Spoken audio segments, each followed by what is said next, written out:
खेसारी लाल यादव नाम है एक ऐसे संघर्ष का जिसने खुद से अपनी दुनिया बनाई है। और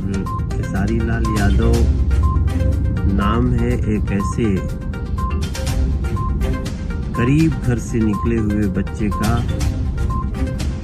जिसने कभी चुनौतियों से हार नहीं मानी।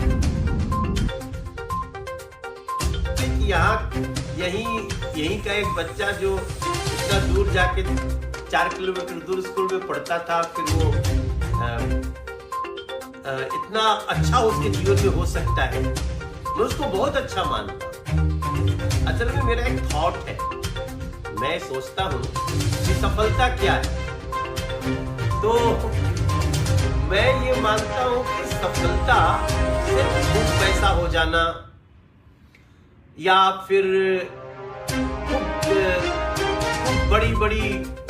कोठियों में रहना, बड़ी बड़ी गाड़ियां होना, मैं इसको सफलता नहीं मानता। हो सकता है वो